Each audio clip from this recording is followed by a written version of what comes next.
Good evening friends. तो आज हम आए एक नया टॉपिक लेके। ये टॉपिक अक्सर क्या है ना कि हम छोड़ देते हैं। मेजर पॉलिटी का पार्ट तो सभी लोग पढ़ लेते हैं, बच्चों को जोश रहता है, पहले लक्ष्मीकांत उठाएंगे, पहला चैप्टर पढ़ेंगे, क्या वो सब लॉज एक्ट वो सब पढ़ेंगे, कैसे कॉन्स्टिट्यूशन इवोल्व हुआ। उसके बाद अपना फंडामेंटल राइट दबा के पढ़ेंगे 50-50 दिन। उसके बाद डीपीएसपी पढ़ेंगे, उसके बाद पार्लियामेंट पढ़ेंगे। लेकिन ये जो लास्ट वाले टॉपिक है, लेकिन यूपीएससी आजकल क्या है कि इन्हीं को ज्यादा एक्सप्लोर कर रहा है, क्योंकि बाकी जो टॉपिक है उनको काफी हद तक वो एक्सप्लोर पहले से कर चुका है। अभी क्या है, जो बचे कुचे टॉपिक है उन पे वो ज्यादा सवाल पूछ रहा है। तो आज हम प्रयास करेंगे कि जो कॉन्स्टिट्यूशनल बॉडीज हैं उनके बारे में हमें इतना आइडिया हो जाए प्रीलिम्स के पर्सपेक्टिव से, हमारा कोई भी सवाल गलत ना हो। तो ठीक है, सबसे पहले हम एक बेसिक डिफरेंस समझते हैं कि कॉन्स्टिट्यूशनल और स्टैट्यूटरी बॉडीज में फर्क क्या होता है। तो देखो भाई, कॉन्स्टिट्यूशनल बॉडीज का सीधा मतलब ये है कि इनका मेंशन क्या कहां होगा, कॉन्स्टिट्यूशन में होगा। इसका मतलब कोई ना कोई संविधान में आर्टिकल होगा जिसमें इसके बारे में क्या होगा, मेंशन होगा। ठीक है, दैट से कैग जो हम आज की पहली बॉडी लेंगे, कैग का मेंशन संविधान में कौन से आर्टिकल में है, 148। सीधा बात है, अगर कोई कॉन्स्टिट्यूशनल बॉडी है तो उसके रिस्पेक्ट में एक आर्टिकल भी जरूर होगा। ठीक है, एक भी हो सकते हैं, दो भी हो सकते हैं, तीन भी हो सकते हैं, जितने भी हों, लेकिन संविधान में मेंशन जरूर होगा। वो क्या है, कॉन्स्टिट्यूशनल बॉडी। दूसरा, स्टैट्यूटरी बॉडी। स्टैट्यूटरी बॉडी है वो बॉडी जो बनाई गई है एक स्टैट्यूट के थ्रू। स्टैट्यूट का मतलब क्या होता है, बाय लॉ। मतलब या तो पार्लियामेंट ने या स्टेट लेजिस्लेटिव ने बाय लॉ कोई एक्ट पास किया है पार्लियामेंट में और उसके थ्रू एक बॉडी का गठन किया है, तो वो कौन सी बॉडी होगी भाई, स्टैट्यूटरी बॉडी होगी। सिंपल सा डिफरेंस है। अच्छा, अभी अगर मैं बात करूं कि अभी मेरे को कोई बॉडी बनानी है, लेट्स से एक कॉन्स्टिट्यूशनल बॉडी, तो उसके लिए एक ही तरीका है कि तुम्हें संविधान में क्या करना पड़ेगा भाई, अमेंडमेंट, मतलब कॉन्स्टिट्यूशनल अमेंडमेंट एक्ट लाना पड़ेगा एक नई कॉन्स्टिट्यूशनल बॉडी बनाने के लिए। वहीं एक नई स्टैट्यूटरी बॉडी लाने के लिए क्या है, बेसिक कुछ नहीं है, आपको एक बिल लाना है, उसको लोकसभा राज्यसभा में पास करा के एक सिंपल सा एक्ट बना देना है, और उस एक्ट के थ्रू ही हाँ वो बॉडी क्या है, एग्जिस्टेंस में आ जाएगी। ठीक है भाई, तो ये बेसिक सा डिफरेंस रहेगा किसका, कॉन्स्टिट्यूशनल और स्टैट्यूटरी बॉडीज का। ठीक है भाई। अच्छा, जो कॉन्स्टिट्यूशनल बॉडी रहेगी उसका रिमूवल, उसका टेन्योर, उसके फंक्शन, उसका इंडिपेंडेंस, सभी कुछ कहां मेंशन होगा, संविधान में मेंशन होगा, और इसकी सभी चीजें उस एक्ट के अंदर मेंशन होंगी जो एक्ट आएगा। ठीक है, तो अब हम शुरू करते हैं भाई कॉन्स्टिट्यूशनल बॉडीज को बिना कोई टाइम खराब करे। और सबसे इंपॉर्टेंट कॉन्स्टिट्यूशनल बॉडी, देखो जो बड़ी कॉन्स्टिट्यूशनल बॉडीज है, लेट्स से इलेक्शन कमीशन, वो 1 घंटे या 2 घंटे में नहीं, उसके लिए तो भाई कम से कम 2 से 3 लेक्चर लगेंगे, क्योंकि वो काफी वास्ट है। आज हम वो सब डिस्कस करेंगे जो काफी छोटी हैं और बहुत जल्दी डिस्कस हो जाएंगी। तो शुरू करते हैं हम कैग से। पहली कॉन्स्टिट्यूशनल बॉडी हम कौन सी ले रहे हैं, और थोड़ा भाई क्विक चलेंगे, ठीक है, ज्यादा टाइम हम नहीं लेंगे क्योंकि ये बहुत बेसिक से टॉपिक है। तो सबसे पहला सबका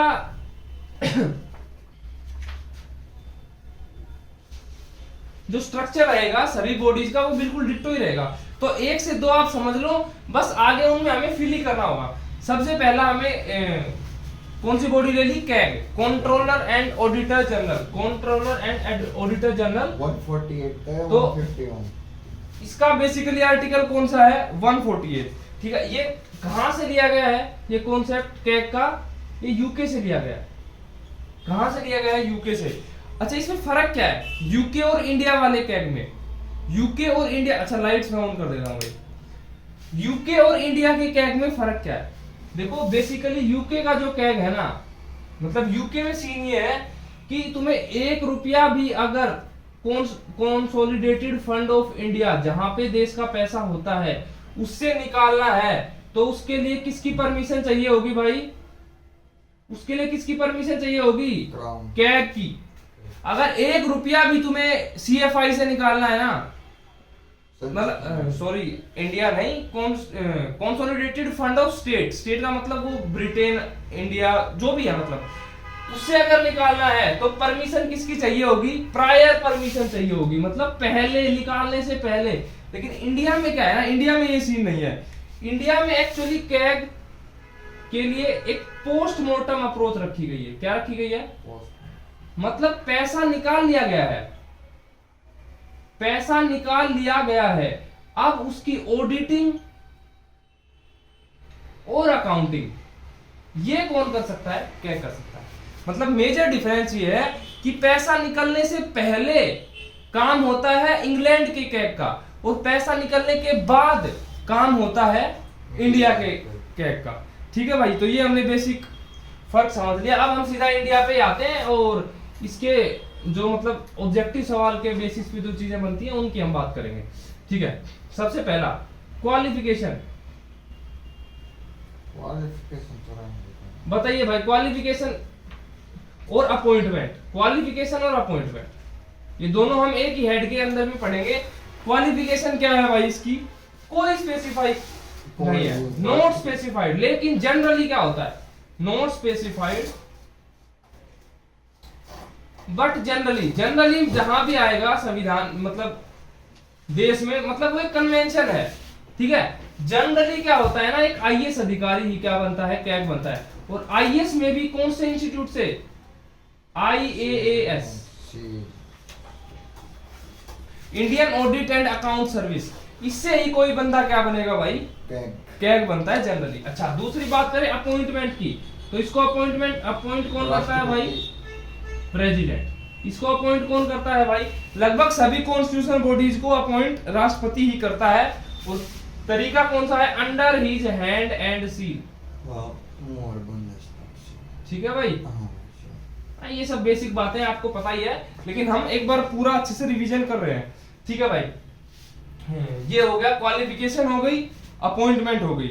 ठीक है भाई, इसके दूसरे नाम अगर मैं बताऊं फंक्शन तो कैग को हम guardian of consolidated fund of India, watchdog of public purse, head of financial administration, और BR अम्बेडकर साहब ने तो सबसे इंपॉर्टेंट कॉन्स्टिट्यूशनल बॉडी बताया है किसको? कैग को। ठीक है भाई, अच्छा उसके बाद जो भी कॉन्स्टिट्यूशनल बॉडी होती है ना, एक्चुअली वो उसको संविधान में है ना एक स्वतंत्र रखा गया है, मतलब उसकी इंडिपेंडेंस को इंश्योर किया गया है। और उसकी इंडिपेंडेंस को इंश्योर करने के लिए कुछ 3 से 4 बेसिक काम किए गए हैं। 3 से 4 ऐसी चीजें की गई है कि उसको सरकार पे डिपेंड ना रहना पड़े, या सरकार उसको किसी भी तरीके से थ्रेटन ना कर पाए। ठीक है, अब मान लो जो स्टैट्यूटरी बॉडी होती है उसके केस में क्या होता है कि अगर कोई सरकार के तरीके से काम नहीं कर रहा तो दूसरा एक्ट लाके उनकी टर्म्स एंड कंडीशन में चेंज किया जा सकता है। लेकिन कॉन्स्टिट्यूशनल बॉडीज की इंडिपेंडेंस को इंश्योर करने के लिए संविधान में 3 से 4 चीजें रखी गई हैं। सबसे पहला क्या है? सबसे पहला क्या है? Security of tenure. Security of, अच्छा, और टेन्योर की बात किया जाए कैग के लिए क्या है? 6 years और 65 years, which one is earlier. मतलब जब भी बनेगा उससे अगले 6 साल के लिए वो रहेगा, या फिर वो 65 साल तक रहेगा। मान लो अगर वो 61 साल का बना तो वो 65 साल का रिटायर हो जाएगा, 4 साल में वो, और उसमें 6 साल वाली कंडीशन अप्लाई नहीं होगी, मतलब जो पहले पूरी हो गई वही। ठीक है भाई, तो इससे क्या है? उसकी इंडिपेंडेंस इंश्योर होती है, मतलब सीधे तरीके से सरकार इसको चेंज नहीं कर सकती किसी भी उसके द्वारा। ठीक है भाई, उसके दूसरी बात क्या आते हैं भाई? दूसरी क्या जरूरत होती है आदमी को भाई? पैसा, उसकी तनख्वाह, मतलब सैलरी एंड अलाउंस। अच्छा, सैलरी और अलाउंस, सबसे पहले तो हम सभी बॉडी में देखेंगे कि चार्ज किस पे होती है। ये भाई CFI पे चार्ज होती है। कंसोलिडेटेड फंड ऑफ इंडिया से क्या मिलेगा, इसको पैसा मिलेगा। दूसरा, एक बार जब भी कोई बंदा कैग बना, उसके बाद कोई भी चेंज नहीं किया जा सकता कि उसकी जो कंडीशन है सैलरी और अलावेंस की, उसको वेरी नहीं किया जा सकता उसके डिसएडवांटेज के लिए। मतलब मान लो उसको 1 लाख रुपए शुरुआत में मिल रहे हैं, तो कुछ भी करके 90,000 नहीं किए जा सकते। केवल एक कंडीशन है फाइनेंशियल इमरजेंसी, उस केस में ऐसा हो सकता है, लेकिन वो आज तक तो देश में लगी नहीं है। तो हम बोल सकते हैं कि conditions are not, can not be, sorry, can't be varied to his disadvantage। Function पर डाल दिया। मतलब अच्छा, ये जो बेसिक बातें ये सभी में रहेंगी। तो जो पहली मैं कॉन्स्टिट्यूशनल बॉडी बता रहा हूं, उसमें थोड़ा मैं समझाने का प्रयास आपको अच्छे से कर रहा हूं कि जो उसकी सर्विस की कंडीशन रहेंगी ना, उसकी कंडीशन, सर्विस कंडीशन में बोल सकता हूं, उसकी जो सर्विस कंडीशन रहेंगी उनको उसके डिसएडवांटेज के लिए चेंज नहीं किया जा सकता, मतलब कम नहीं कर सकते। एक बार जो डिसाइड हो गया उससे बढ़ सकती है, ठीक है, लेकिन घट नहीं सकती, ठीक है भाई। और इसकी रहेगी कितनी भाई, सैलरी वगैरह और सब कुछ कितनी रहेगी, एक SC जज के जितना। जो एक SC जज को जो सभी सुविधाएं संविधान देता है, सेम टू सेम सभी सुविधाएं किसको मिलेंगी भाई, ठीक है। तीसरा इसका रिमूवल, रिमूवल सबसे जरूरी है भाई इंडिपेंडेंस के लिए, क्योंकि अगर रिमूवल पार्लियामेंट या किसी के हाथ में चला गया तो कभी भी उसको हटाया जा सकता है, लेकिन उसका रिमूवल क्या होना चाहिए, बहुत ही इंडिपेंडेंट होना चाहिए। तो जिस प्रकार से एक SC जज, जिसको हम मिनी इम्पीचमेंट बोल सकते हैं, सेम एज SC जज की तरह ही इसका सुप्रीम कोर्ट का वो सेम एज सुप्रीम कोर्ट जज की तरह ही इसको हटाया जा सकता है भाई, ठीक है भाई। ये इसकी बेसिक बातें हो गई। इतना करने के बाद ये सभी कॉन्स्टिट्यूशनल बॉडीज में हमें करनी है। एक बार इसको वापस देख लो। सबसे पहले क्वालिफिकेशन, अपॉइंटमेंट, फिर इसकी इंडिपेंडेंस के लिए जो टर्म्स एंड कंडीशन इसकी हैं। इसके बाद हम सबसे इंपॉर्टेंट पार्ट किसी भी कॉन्स्टिट्यूशनल बॉडी का जो रहेगा वो क्या है भाई, उसके फंक्शंस। तो उसके फंक्शंस को हम पढ़ना अब शुरू करेंगे। तो फंक्शंस देखो सबसे इंपॉर्टेंट यही है, ये जानना ही हमें क्या है सबसे जरूरी है। तो भाई सबसे पहला फंक्शन है, ये 3 टाइप की रिपोर्ट बनाता है।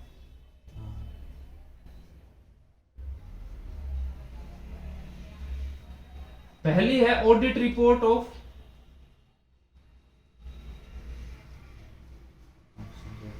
एप्रोप्रिएशन। पहली क्या बनाएगा भाई, एप्रोप्रिएशन जो अकाउंट होता है उसकी ऑडिट रिपोर्ट बनाएगा। दूसरा audit report of financial account. तीसरी क्या करेगा भाई, ये audit report of public undertakings.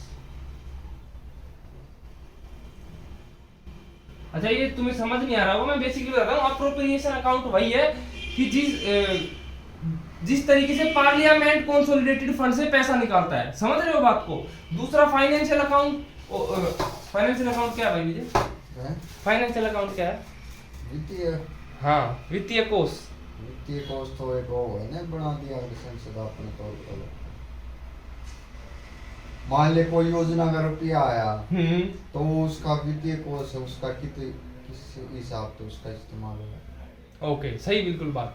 मतलब किसी भी स्कीम के लिए जो पैसा अलॉट किया गया है उसका यूज किस तरीके से किया गया है, वो किसके अंदर आएगा, फाइनेंशियल अकाउंट। तीसरा पब्लिक अंडरटेकिंग्स, जो भी PSUs है अपने देश में उनका ऑडिटिंग कौन करेगा, अरे पब्लिक अंडरटेकिंग्स के लिए जो पैसा पार्लियामेंट से एप्रोप्रिएट होगा उस अकाउंट का ऑडिटिंग भी कौन करेगा, कैग करेगा, ठीक है। ओके पहला फंक्शन क्या हो गया भाई, ये 3 ऑडिट रिपोर्ट बनाता है। दूसरा ठीक है, पहला फंक्शन यही है। पहला फंक्शन क्या है कि ये 3 टाइप की रिपोर्ट बनाता है। अच्छा, देश में 3 फंड है भाई, एक है CFI, एक है CFI contingency fund of India, नहीं CFI तो कंसोलिडेटेड फंड ऑफ इंडिया, दूसरा भी CFI है लेकिन हम उसको लिख देते हैं कंसोलिडेटेड फंड ऑफ इंडिया। देखो, एक CFI है कॉन्टीजेंसी फंड ऑफ इंडिया, एक कंसोलिडेटेड फंड ऑफ इंडिया, और तीसरा वही पब्लिक अकाउंट। अरे इनके रिस्पेक्टिव में ही भाई, इनसे ही बात कर रहा हूं। एप्रोप्रिएशन जो अकाउंट होता है वही क्या होता है, consolidated fund of India. Finance account क्या है, कंसोलिडेटेड फंड ऑफ इंडिया। और पब्लिक अकाउंट, पब्लिक अंडरटेकिंग्स क्या है, पब्लिक अकाउंट। ठीक है भाई। अच्छा, इन तीनों का ये देखो, ध्यान से देखना, ये बहुत इंपॉर्टेंट चीज बताने जा रहा हूं भाई अभी, बड़े ध्यान से देखो। ये एक्चुअली प्रीलिम्स का सवाल यहीं से बनता है भाई। प्रीलिम्स का सवाल, ये तीनों ही अकाउंट की ऑडिटिंग कौन कर सकता है, CAG सेंट्रल गवर्नमेंट के लिए। भाई ये तीनों ही अकाउंट सेंट्रल गवर्नमेंट के भी होते हैं और किसके होते हैं, स्टेट गवर्नमेंट के लिए होते हैं। सेंट्रल गवर्नमेंट के लिए केवल ओनली ऑडिटिंग कर सकता है, अकाउंटिंग नहीं कर सकता। अकाउंटिंग के लिए नई कमेटी बना दी गई है, नई मिनिस्ट्री बना दी गई है। ठीक है भाई। और स्टेट के लिए, स्टेट्स के लिए, इन तीनों के लिए ही ऑडिटिंग भी करता है और अकाउंटिंग भी करता है। ऑडिटिंग और अकाउंट में तो आप फर्क समझते ही होंगे, इतना तो अब हम बता भी नहीं पाएंगे। ठीक है।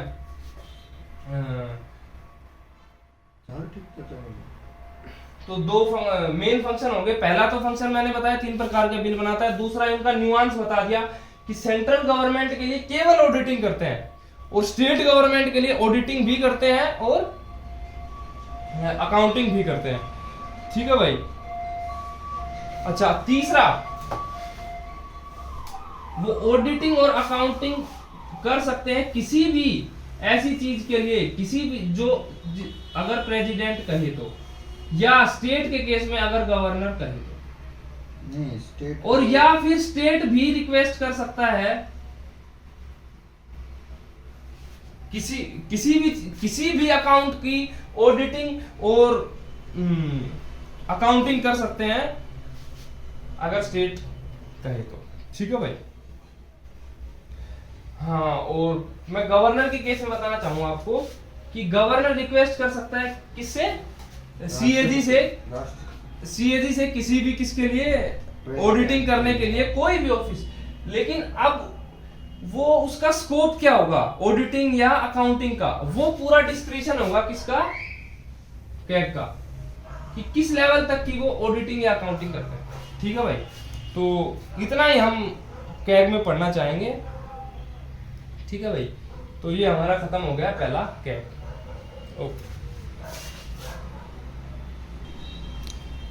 ओके भाई। जो नेक्स्ट कमीशन है, नहीं नेक्स्ट जो बॉडी है वो है यूपीएससी, हमारी बॉडी है भाई। इसके बारे में जान लो, कभी पता चले इंटरव्यू देने जा रहे हो इसके बारे में नहीं पता। बाकी सब तो सबसे पहले हमने क्या बात करी है कि सबसे पहले हम क्या डिस्कस करेंगे, कोई भी कॉन्स्टिट्यूशनल बॉडी होगी तो उससे रिलेटेड संविधान में कोई ना कोई क्या होंगे, आर्टिकल होंगे। तो इसके लिए अकेला एक आर्टिकल नहीं है भाई, 315 से लेके 323 तक इसी के फंक्शंस और इसकी सभी जो कंडीशन है उसके बारे में बात की गई है। लेकिन एक एक आर्टिकल जानने की एज सच कोई नीड नहीं है। ठीक है। यूपीएससी का काम क्या है भाई, ये सेंट्रल कमीशन है किसके लिए, देश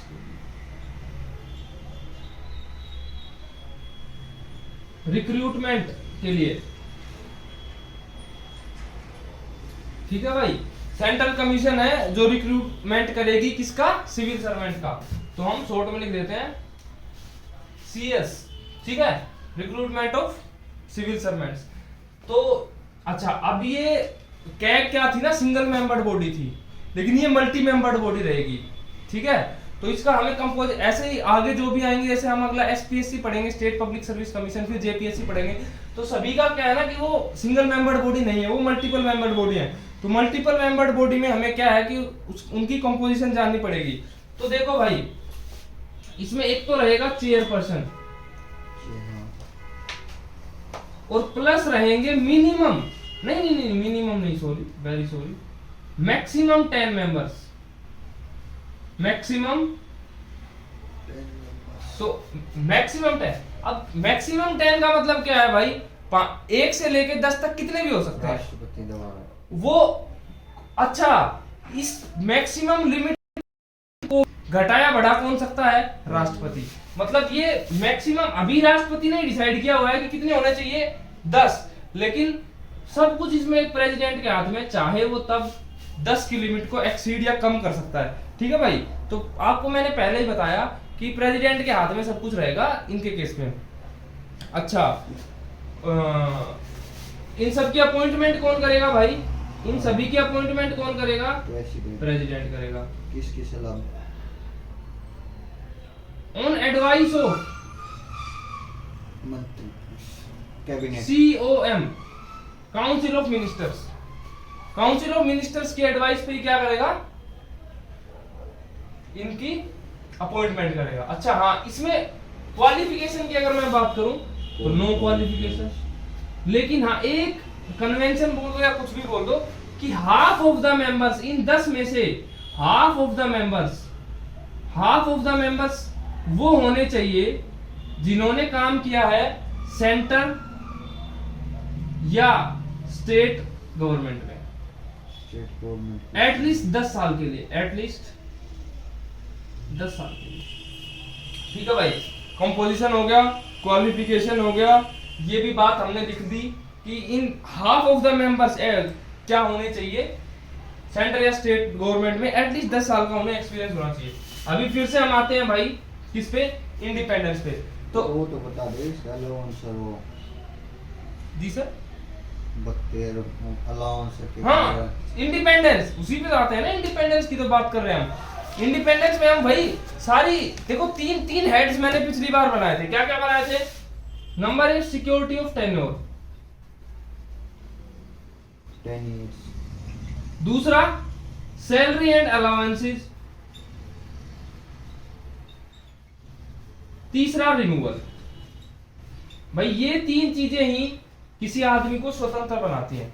अगर ये संविधान में एक बार लिख दी गई तो इसका मतलब है कि इस पे अब पार्लियामेंट का कोई दखलंदाजी नहीं रहेगी। समझ रहे हो? तो सबसे पहला सिक्योरिटी ऑफ टेन्योर भाई है 6 year, 65 year, which one is earlier. दूसरा salary and allowance, salary and allowance same to same वही है। सबसे पहला तो CFI पे चार्ज होगा, ये जो एक्सपेंडिचर रहेगा ये पूरा consolidated of fund of India से निकलेगा। ठीक है, और अच्छा सैलरी एंड अलाउंस। और दूसरा जो कंडीशन ऑफ सर्विस है, जो कंडीशन ऑफ सर्विस है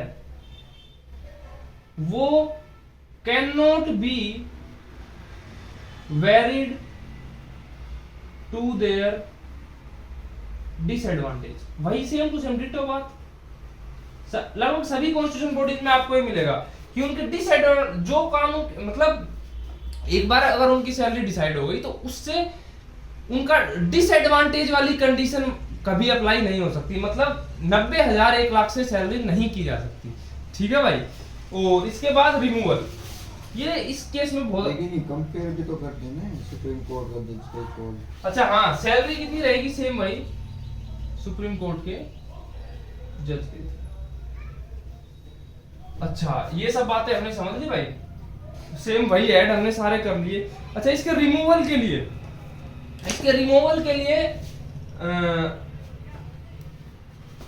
इसके रिमूवल, हाँ रिमूवल की बात करें, रिमूवल इसका भी सेम उसी तरीके से होगा। किस तरीके से होगा रिमूवल? ये खुद भी कर सकता है राष्ट्रपति। देखो रिमूवल इसका वो नहीं है, पिछली बार हमने क्या बताया था रिमूवल, लाइक SC जज। लेकिन इस केस में रिमूवल क्या रहेगा ना, इस केस में रिमूवल नंबर 1 या तो ये खुद रेजिग्नेशन दे सकते हैं, दूसरा इनको प्रेसिडेंट क्या कर सकता है? रिमूव कर सकता है। अच्छा, इसको मैं मिटा देता हूं, अभी काफी इंपॉर्टेंट होने वाला है ये सब, आप देख लो एक बार। रिमूवल वाला डिस्कशन थोड़ा सा इंपॉर्टेंट है इस केस में। देखो भाई,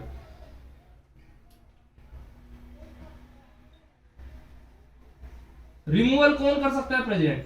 लेकिन प्रेसिडेंट तो आपको पता ही है, सब तो नहीं यूज करना चाहूंगा, लेकिन कठपुतली होता है किसका? काउंसिल ऑफ मिनिस्टर्स का। तो फिर तो क्या ही फायदा हुआ हमारा बेस इंडिपेंडेंस करने के लिए। तो इस बार हमें समझने पड़ेंगे क्या रीजन ग्राउंड्स ऑफ डिस्क्वालिफिकेशन, कि किन ग्राउंड्स पे डिस्क्वालीफाई किया जा सकता है। तो सबसे पहला जो ग्राउंड है, देखो 2 से 3 ग्राउंड मैं आपको बताऊंगा। सबसे पहला ग्राउंड है प्रूव्ड मिसबिहेवियर, ये मैं तीसरे पे लिख रहा हूं, क्यों बताते हैं। और वो मेंटली लिखेगा। दूसरा अनसाउंड माइंड, मेंटली डिस्टर्ब्ड, या उसके लिए मैं सबसे अच्छा शब्द अगर यूज करना चाहूंगा ना मैं, तो मैं कहूंगा इनफॉर्मिटी ऑफ माइंड। इनफॉर्मिटी ऑफ मतलब इसका थोड़ा सा टेक्निकल हो गया, बाकी सीधा बोल दो कि अनसाउंड माइंड, दिमाग सही नहीं है, या भाई दिवालिया है, अनडिस्चार्ज्ड, इंसॉल्वेंट। अच्छा तीसरा है प्रूव्ड मिसबिहेवियर। अच्छा ये प्रूव्ड, देखो प्रूव्ड शब्द में ही सब कुछ है। प्रूव, पहले प्रूव होना पड़ेगा। प्रूव्ड मिसबिहेवियर, या इसमें मैं एक और ऐड करना चाहूंगा इनकैपेसिटी, मतलब अयोग्यता, मतलब वो अपना काम अच्छे से नहीं कर पा रहा। लेकिन ये बात अगर प्रेसिडेंट के हाथ में हुई तो फिर तो वही बात होगी, क्या ही ग्राउंड हुआ। मतलब पहले प्रूव्ड मिसबिहेवियर का मतलब है पहले प्रूव करना होगा, और प्रूव होने के लिए पहले किसी भी चीज की क्या होती है, इन्वेस्टिगेशन होती है। तो इस चीज की इन्वेस्टिगेशन कौन करेगी भाई, सुप्रीम कोर्ट। सुप्रीम कोर्ट क्या करेगी, इन्वेस्टिगेट करेगी, आर्टिकल 145, और ये इन्वेस्टिगेशन होती है आर्टिकल 145 के अंदर। इतना रेलिवेंट नहीं है, लेकिन हमने बता दिया है। और ये अपनी जो भी इन्वेस्टिगेशन होगी उसकी रिपोर्ट किसको देंगी, प्रेसिडेंट को देंगे, और उसके अकॉर्डिंगली प्रेसिडेंट इनको रिमूव कर सकते हैं। ठीक है भाई। अच्छा हाँ, एक हाँ बोल सकते हैं कि जो सभी के लिए भाई ध्यान रखना है कि कोई भी कॉन्स्टिट्यूशनल बॉडी किसी भी पेड एम्प्लॉयमेंट में इन्वॉल्व नहीं हो सकते, समझ रहे हो। तो चौथा, पेड एम्प्लॉयमेंट का भी अगर पता लग जाए तो प्रेसिडेंट इन्हें रिमूव कर सकता है। और एक चीज बहुत इंपॉर्टेंट चीज जो मैं पिछली बार बताना भूल गया था, लाभ का पद। हाँ लाभ का पद। जो एक चीज मैं पिछली बार बहुत इंपॉर्टेंट बतानी भूल गया था, रीअपॉइंटमेंट। कैग को भी एक बार रिमूव होने के बाद रीअपॉइंट नहीं किया जा सकता। क्या मैं कह रहा हूं कि वो कोई भी गवर्नमेंट सर्विस, मतलब गवर्नमेंट ऑफ इंडिया के अंडर सर्विस में रीअपॉइंट उनको नहीं किया जा सकता। मतलब कैग और यूपीएससी दोनों के लिए बोल रहा हूं भाई, मैं दोनों के लिए बोल रहा हूं, नो रीअपॉइंटमेंट, नो रीअपॉइंटमेंट। लेकिन राजनीतिक पद मिल सका भाई, political, no reappointment in public services. ठीक है भाई, राजनीतिक पब्लिक सर्विस नहीं आती, ठीक है। जैसे गवर्नर बनाया जा सकता है, इनको गवर्नर बनाया जा सकता है, हाँ पॉलिटिकल बनाया जा सकता है। हाँ तो यही सब है भाई यूपीएससी में। इसके अलावा मेरे को नहीं लगता कुछ भी बचा होगा। फंक्शंस, अच्छा हाँ, फंक्शंस की अगर बात की जाए, फंक्शंस में बेसिकली जो अगले हम 2-3 बॉडी पढ़ेंगे उनमें भी यही होगा कि ये एक एनुअल रिपोर्ट किसको देते हैं भाई, राष्ट्र, एनुअल रिपोर्ट, राष्ट्रपति, प्रेसिडेंट। एनुअल रिपोर्ट किसको देंगे, प्रेसिडेंट। सभी रिफॉर्म्स को लेके या चेंजेस या जो भी हो रहा है, सभी हर चीज की एनुअल रिपोर्ट किसको देंगे, प्रेसिडेंट को। और प्रेसिडेंट उस रिपोर्ट को कहाँ रखेगा भाई, पार्लियामेंट। पार्लियामेंट में। प्रेसिडेंट की जिम्मेदारी रहेगी कि उसको पार्लियामेंट में रखे। तो आपने कहा सर, और अगर इन्होंने कोई चेंजेस सजेस्ट किए हैं, मतलब इन्होंने कोई रिकमेंडेशंस दी हैं, लेट्स से यूपीएससी ने कोई रिकमेंडेशंस दी हैं, तो अगर पार्लियामेंट उनको नहीं मान रही है तो उनके पीछे उन्हें क्या देना पड़ेगी, प्रॉपर रीजनिंग देनी पड़ेगी। ठीक है भाई। हालांकि नॉन बाइंडिंग ये होती हैं, गवर्नमेंट को देना पड़ेगा। हाँ गवर्नमेंट की तो बात कर रहा हूं मैं, तो सॉरी, पार्लियामेंट में तो डिस्कशन होगा, लेकिन इन्होंने अगर कोई सजेशंस दिए हैं और उनको अगर खारिज करती है गवर्नमेंट कि हमें चेंजेस अप्लाई नहीं करने, तो उसके लिए प्रॉपर रीजनिंग देनी होगी गवर्नमेंट को, मतलब जवाबदेही रहेगी। तो हाँ, अगर वैसे डायरेक्ट पूछा जाए कि इनकी रिकमेंडेशन क्या बाइंडिंग होती है, तो नहीं, इनकी रिकमेंडेशंस बाइंडिंग नॉन बाइंडिंग होती हैं। ठीक है भाई। और अच्छा और कोई भी मैटर किससे रिलेटेड, सर्विसेज से रिलेटेड कोई भी मैटर रहेगा तो उसमें यूपीएससी से कंसल्टेशन मैंडेटरी है। मतलब अगर यूपीएससी के केस में अगर कल को सरकार कोई भी चेंज लाना चाहे, अगर कल को सरकार कहे कि हमें ऑप्शनल पेपर हटाना है, तो वो डायरेक्ट नहीं हटा सकती, उसे पहले किससे कंसल्ट करना पड़ेगा, यूपीएससी से। अभी थोड़े दिन पहले ही कोई कैबिनेट कमेटी की रिपोर्ट थी कि ऑप्शनल को नहीं ऑप्शनल को हटाना चाहिए, लेकिन यूपीएससी ने उसको रिजेक्ट कर दिया। तो लास्ट वाली बात बहुत इंपॉर्टेंट है भाई कि यूपीएससी से रिलेटेड अगर कोई भी मैटर है तो यूपीएससी से कंसल्टेशन मैंडेटरी है। मैंडेटरी का मतलब जरूरी, मस्ट है कंसल्टेशन, उनके बिना काम नहीं होना होगा। ये भी इसका काम कर दे। ठीक है भाई, ओके। तो ये हमारी दूसरी खत्म हो गई है यूपीएससी। हाँ भाई, नेक्स्ट हमारी बॉडी है स्टेट पब्लिक सर्विस कमीशन। मतलब इनका काम क्या रहेगा, स्टेट में सिविल सर्विसेज के लिए, स्टेट सिविल सर्विसेज में रिक्रूटमेंट के लिए। अच्छा, मैं कह रहा हूं कि भाई जो आपने यूपीएससी में पढ़ा सारा डिट्टो का ditto, same as same as same as कर लो, हर जगह सब जगह सेम एज कर लो, और इंडिपेंडेंस भी सेम एज ही है। बस ध्यान रखना कि इनकी अलावेंस, अलावेंस किस पे चार्ज होगी, कंसोलिडेटेड फंड ऑफ स्टेट पे। दूसरा ये वो वहां पे जो रेजिग्नेशन अगर देना है यूपीएससी के किसी मेंबर को तो वो प्रेसिडेंट को देता था। मैं बस डिफरेंस बता रहा हूं भाई दोनों के, बाकी सभी डिट्टो सेम रहेगा जो मैं नहीं बताऊंगा। रेजिग्नेशन अगर यूपीएससी वाला बंदा देगा तो वो किसको देगा, प्रेसिडेंट को देगा। लेकिन एक एसपीएससी वाला बंदा देगा वो किसको देगा भाई, गवर्नर को देगा। वो किसको देगा भाई, गवर्नर को देगा। एक सबसे मेजर डिफरेंस भाई ध्यान रखना, इस पे बच्चे कंफ्यूज होते हैं और कंफ्यूज होने वाला पॉइंट भी है क्योंकि फ्लो सा बन चुका है। हमें लगता है एसपीएससी यूपीएससी में कोई फर्क ही नहीं है। स्टार मार्क करके लिख रहा हूं भाई, बाकी सब सेम है। टेन्योर यूपीएससी का क्या होता है 6 इयर्स, लेकिन एसपीएससी का क्या होता है 662। हम फ्लो में हमें सब 665 याद रहता है, और यहाँ यूपीएससी खेल जाएगी, यहाँ यूपीएससी खेल जाएगी भाई। ये सबसे मेजर डिफरेंस है, इसको ध्यान रखना भाई। मैं मानवास तो पूछूंगा सर आपने एचपीएससी क्यों नहीं कराया। अच्छा हाँ, इसके केस में इसके भी रिमूवल की अगर मैं बात करूं तो रेजिग्नेशन तो ये ऐसे दे सकते हैं, लेकिन इस केस में एक नई चीज है भाई, ध्यान रखना कि गवर्नर एसपीएससी के मेंबर को सस्पेंड कर सकता है। रिमूव अब भी प्रेसिडेंट ही करेगा। देखो रिमूव अब भी प्रेसिडेंट ही करेगा। फिर मैं बता रहा हूं इनमें दोनों में डिफरेंस को लेके चलो। रिमूवल चाहे यूपीएससी हो या एसपीएससी हो, दोनों का कौन करेगा, प्रेसिडेंट करेगा। लेकिन एसपीएससी के केस में एक नई चीज है कि उनको सस्पेंड कर सकते हैं कुछ टाइम के लिए, कौन, गवर्नर। और वो वही डिस्क्वालिफिकेशन के ground same to same ditto रहेंगे जो पिछले वाले में थे। हाँ, और जो पैसा एक्सपेंडिचर जो होगा एसपीएससी का वो किस पे लगेगा, state consolidated fund of state पे चार्ज होगा। ठीक है भाई।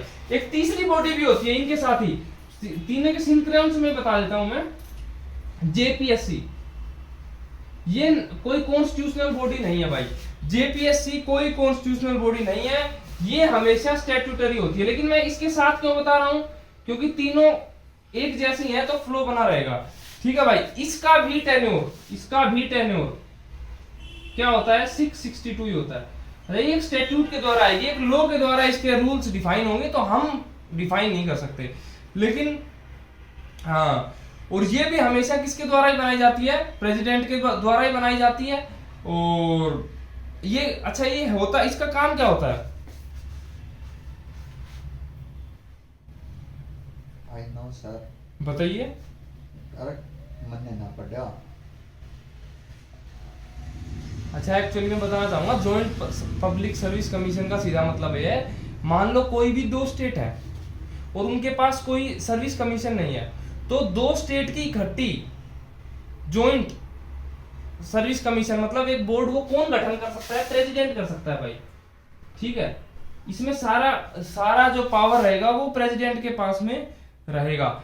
और इसके केस में जो अब देखो, अगर हम इसके डिफरेंस तीनों को अगर रिलेट करके चले तो तीनों ही क्या देते हैं, एक एनुअल परफॉर्मेंस रिपोर्ट देते हैं भाई, एनुअल रिपोर्ट देते हैं। यूपीएससी के केस में किसको दी जा रही थी, प्रेसिडेंट को। एसपीएससी के केस में किसको दी जा रही थी, पहले गवर्नर को, गवर्नर देता है प्रेसिडेंट को, सेम डिटो वही काम। लेकिन इसके केस में किसको दी जाएगी, दोनों गवर्नर्स को दी जाएगी। मान लो जेपीएससी क्या, एटलीस्ट 2 स्टेट की जेपीएससी होगी ना, तो गवर्नर 1 गवर्नर 2 दोनों को ही क्या दी जाएगी, वो एनुअल परफॉर्मेंस रिपोर्ट दी जाएगी। ठीक है भाई, रेजिग्नेशन इसमें भी किसको देंगे, प्रेसिडेंट को। और इसके बारे में बाकी जानकारी कोई भी नहीं है, क्योंकि ये किसके द्वारा बनेगी, एक स्टैट्यूट के द्वारा बनेगी। स्टैट्यूट का मतलब समझते हो, एक लॉ के द्वारा। और ये मतलब नीड पड़ने पे ही बनेगी, ऐसा नहीं है कि अभी तो फिलहाल में तो कोई जॉइंट परमिशन रेजोल्यूशन नहीं है। ठीक है, ये स्टार्टिंग में बनी थी पंजाब और हरियाणा के लिए। ठीक है भाई, और भी 2 स्टेट अलग हुए हैं तो हाँ, मान लो 2 स्टेट्स के बीच में पार्टीशन हुआ है ताजा, तो उनके पास मान लो कोई एक बॉडी नहीं है, तो एक मतलब इमरजेंसी दोनों के लिए कंबाइंड बॉडी, मतलब जॉइंट बॉडी बना दी जाती है, जेपीएससी। ठीक है, तो भाई ये हमने तीनों इंपॉर्टेंट सर्विस कमीशन पढ़ लिए हैं। अब हम आगे बढ़ते हैं। चलो भाई, अब जो हम अगली जो कॉन्स्टिट्यूशनल बॉडी करने जा रहे हैं वो बहुत इंपॉर्टेंट है, मतलब मोस्ट इंपॉर्टेंट है अभी तक जितने भी हमने करी हैं।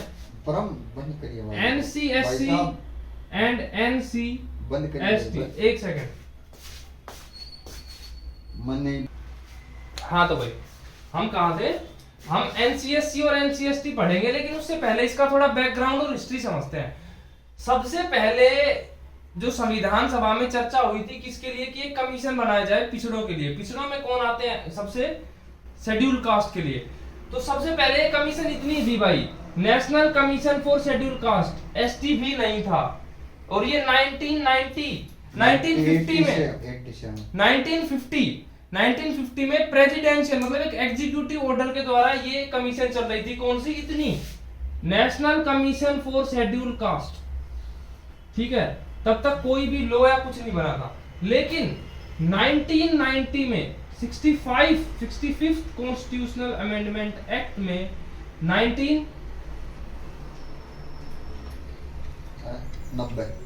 1990 में इसको एक कॉन्स्टिट्यूशनल बॉडी बनाया गया और इसका नाम क्या था, national commission for schedule caste. ये जो वर्ड है, उसके बाद ये कब था भाई, अकबर लिख लेते हैं सारी चीजों को। 1990 में हमारे पास एक बॉडी आ गई, national commission for schedule caste. ST भी था, national commission for schedule caste and schedule tribe दोनों। एसटी वर्ड कब जुड़ा है, एसटी वर्ड जुड़ा है 1987 में। ओके ठीक है भाई, थोड़ी सी गड़बड़ हो गई हिस्ट्री में, मैं फिर से बताता हूँ। 1950 में एक एग्जीक्यूटिव ऑर्डर के थ्रू कौन सी चल रही थी, national commission for schedule caste. उसी में प्रेसिडेंट ने एक एसटी वर्ड ऐड कर दिया था, कब, 1987 में। तब तक ये एक प्रेसिडेंशियल ऑर्डर पे चल रही है। लेकिन 65th कॉन्स्टिट्यूशनल अमेंडमेंट एक्ट 1990 में ये बॉडी हमारे पास आ गई, national commission for schedule caste and schedule. उसके बाद ये अपना काम कर रही थी। लेकिन हमें क्या पढ़ना है, एनसीएससी और एनसीएसटी, मतलब national commission for schedule caste and national commission for schedule tribe. तो ये कब बने, तो एक्चुअली में मुद्दा ये हुआ कि काफी रिपोर्ट्स कमेटीज उस दौरान चली रही थी, तो उन्होंने सजेस्ट किया कि जो एससी और एसटी है ना, इनकी प्रॉब्लम्स कॉमन नहीं है। क्योंकि पहले इनको एक कमीशन में क्या हो रहा था ना, एक कॉमन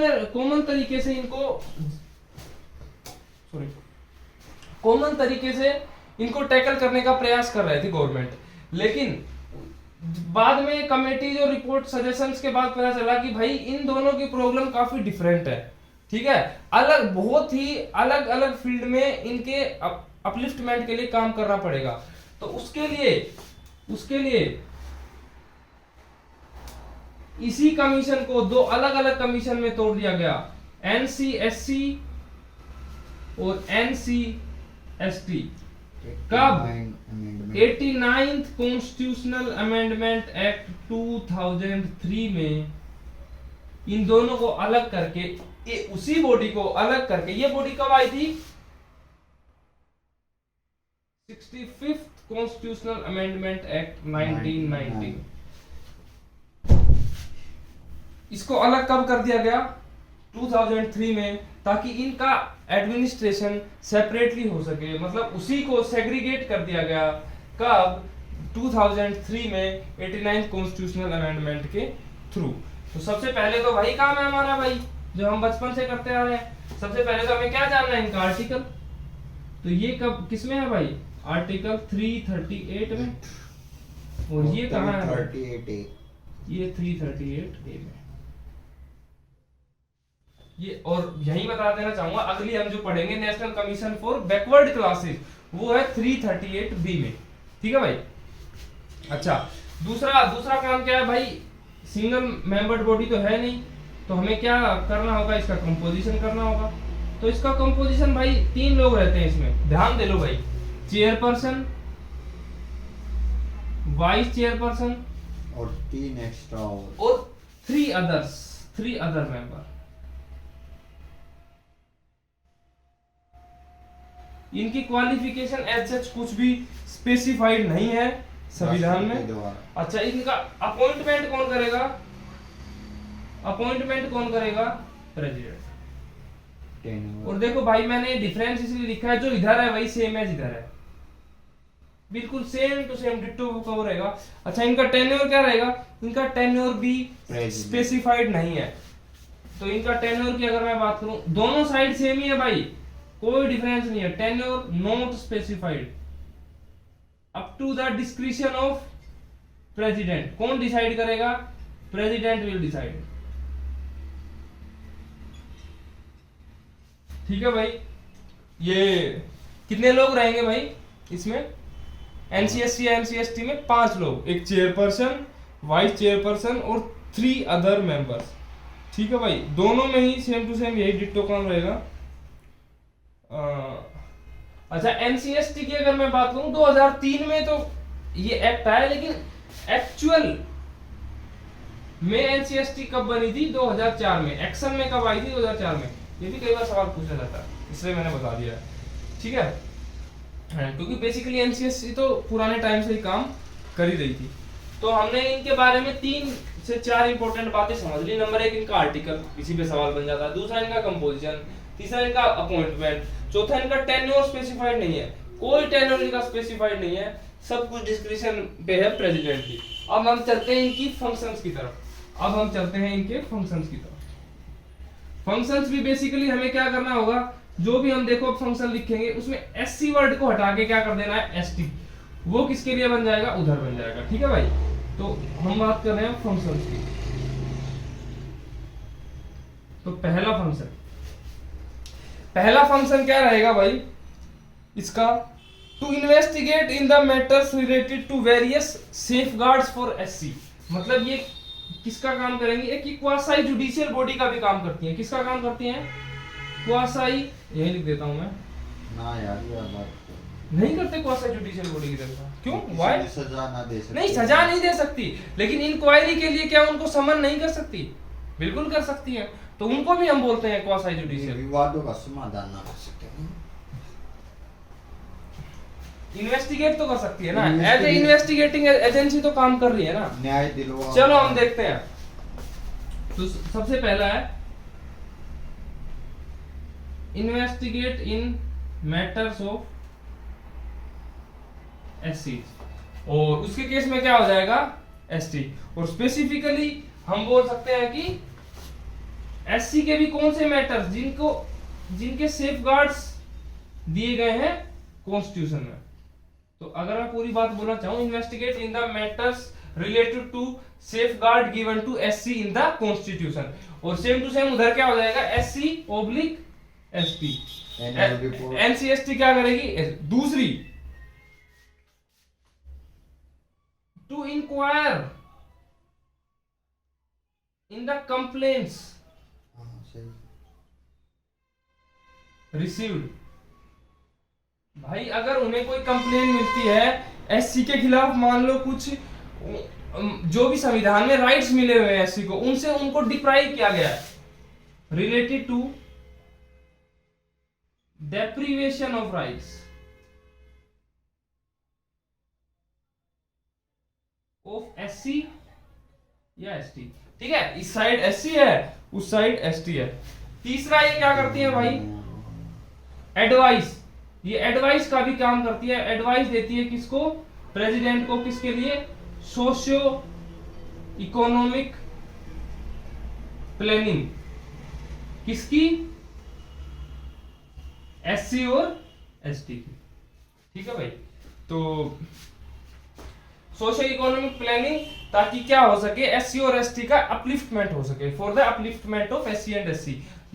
सोशियो इकोनॉमिक प्लानिंग जिससे एससी और एसटी की अपलिफ्टमेंट हो सके, तो वो एडवाइस कर सकती है किसको, प्रेसिडेंट को। 3 काम हो गए भाई। चौथा काम, फोर्थ कौन सा है भाई, जगह नहीं है कोई। फोर्थ है वही जो अभी तक हम करते आए हैं। अभी तक हमने क्या किया, सब में एक कॉमन चीज रही है, क्या, कि एनुअल परफॉर्मेंस रिपोर्ट।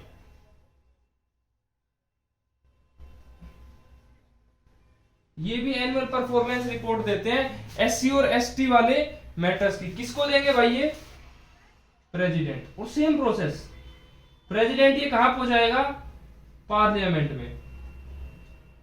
और इनकी भी जो रिकमेंडेशन अगर कोई रहेगी तो वो नॉन बाइंडिंग रहेगी। हालांकि इस केस में भी एग्जीक्यूटिव को प्रॉपर रीजनिंग देनी होगी कि इनकी रिकमेंडेशंस को क्यों नहीं माना गया। और लास्ट फंक्शन जो अभी तक हमने सभी में बताया, कोई भी फंक्शन कर सकती है जो प्रेसिडेंट इनको प्रेस्क्राइब करे। दीवान न्यायालय कहा था, प्रेसिडेंट इनको प्रेस्क्राइब कर सके। ठीक है भाई, दीवानी न्यायालय, दीवान न्यायालय की पावर इसके पास। हाँ, दीवानी, मैं वही कह रहा हूँ भाई, क्वासी जुडिशियल वही होती है, अर्ध न्यायिक।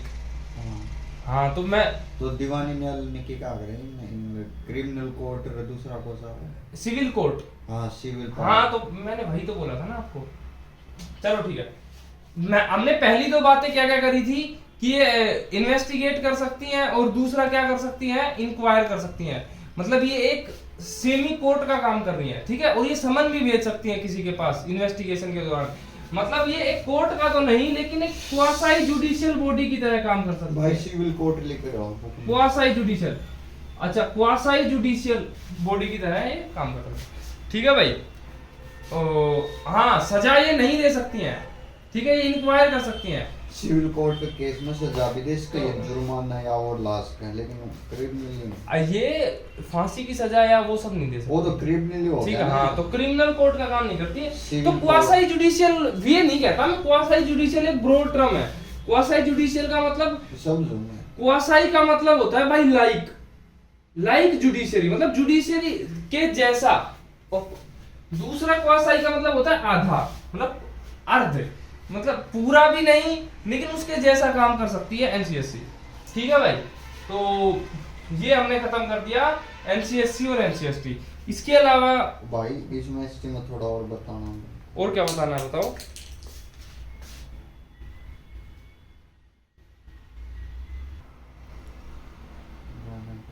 अच्छा, एससी और एसटी की तरह क्या होती है, बैकवर्ड क्लासेज होती हैं। ठीक है, तो बैकवर्ड क्लासेज के लिए भी संविधान में चर्चा हुई थी। और इसको लेके देखो, पहले एक स्टैट्यूटरी बॉडी थी। कब तक ये एक स्टैट्यूटरी बॉडी थी, 2018 तक, जब तक कॉन्स्टिट्यूशनल अमेंडमेंट एक्ट 10 नहीं आया था। तो इससे पहले एक स्टैट्यूटरी बॉडी थी। और कौन से एक्ट के थ्रू थी ये, national commission for backward classes act, national commission for backward classes act 1993। इसके थ्रू ये पहले भी एग्जिस्ट कर रही थी एक एज ए स्टैट्यूटरी बॉडी। लेकिन 2018 में 102nd constitutional amendment act, very important भाई, वेरी इंपोर्टेंट, के थ्रू इसको क्या बना दिया गया, एक कॉन्स्टिट्यूशनल बॉडी बना दिया गया। और ये बन गई NCBC। सेम टू सेम, बिल्कुल सेम टू सेम किसके है ये NCSC, और सेम टू सेम किसके है ये NCBC।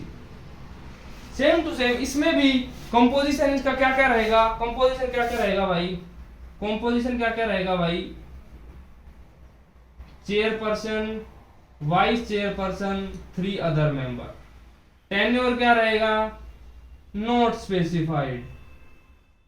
अपॉइंटमेंट कौन करेगा, प्रेसिडेंट।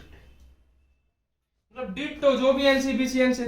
फंक्शन भी क्या रहेंगे, फंक्शन भी क्या रहेंगे भाई, ditto, same as NCSC and NCST। तो इसमें तो कुछ भी नहीं है। तो आज हमने ये 5-6 कॉन्स्टिट्यूशनल बॉडी जो हमें बहुत इंपॉर्टेंट लग रही थी, जिनके आने की संभावना भी है और जो जनरली बच्चे छोड़ देते हैं, उनके बहुत ही क्रूशियल न्यूएंसेस की चर्चा हमने करी। और इन्हीं में से जनरली यूपीएससी प्रीलिम्स में कोई भी एक स्टेटमेंट 2 स्टेटमेंट कहीं भी इंक्लूड कर सकती है, तो इनकी वजह से आपका सवाल गलत नहीं होना चाहिए। तो इनको वीडियो को 1 से 2 बार देखें, क्योंकि इसमें ज़्यादा थोड़ा फैक्चुअल डेटा है। 1 से 2 बार रिवाइज करेंगे तो याद हो जाएगा। हमने बड़ी तरीके से समझाने का प्रयास किया है। तो चलिए फिर, गुड नाइट, थैंक यू।